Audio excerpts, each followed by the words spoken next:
Welcome, I'm David Geiger. The Dominican Republic has cases of African swine fever. The U.S. Department of Agriculture confirmed a positive case for ASF in the country. The cases were found as part of a cooperative surveillance program between both countries. The U.S. is still free of ASF, which has no human health impact, but does affect imports and trade.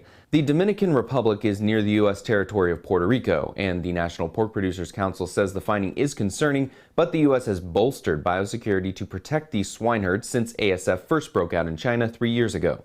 The latest bipartisan infrastructure bill has no provisions for biofuels. The bill does look to add dollars to aging roads and bridges, expanding high-speed internet, and fixing locks and dams. Iowa Representative Cindy Axne commends congressmen and women for continuing to work at bipartisan legislation, but says it's unacceptable to see biofuels left behind. Axne has been pushing for biofuel investments in the infrastructure bill since April. The U.S. Department of Agriculture is extending crop insurance deadlines. The Risk Management Agency authorized approved insurance providers to extend deadlines for producers for another 60 days, including fee payments, as well as deferring and waiving interest accrual and other flexibilities. Additionally, the RMA updated policy in June to allow producers with crop insurance to hay, graze, or chop cover crops at any time and still receive 100% of the prevented planting payment.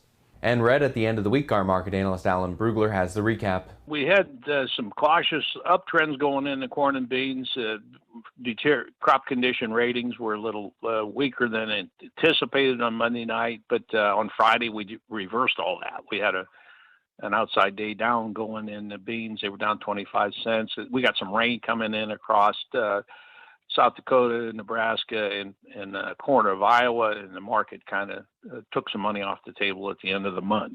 I don't want to discount that. I think part of the selling on Friday was just fund liquidation at month's end. Cattle market saw a little bit of weakness in the cash market. We weren't seeing as high highs as we had seen the last week or two. The board rallied Monday because of the cattle on feed report and the cattle inventory report. Both of those were considered to be bullish in terms of their shrinking availability. But then again, we had a pretty strong sell-off on Friday. Month-end liquidation. The funds apparently thought that they'd made good money on the month and they wanted to cash it out. Well, you got all kinds of stories in the hogs. We know the numbers are down overall. We know the pork stocks are still pretty low. The big question is how much China is buying. That market's clearly drying up a little bit. We're counting on the domestic consumer to clean things up for us here. It's not real clear that that's happening. So a little bit of pressure there, but the market had rallied pretty well over the last couple of weeks. That's all I have for the Agribusiness Report today. Thanks for joining me. I'll see you again next time.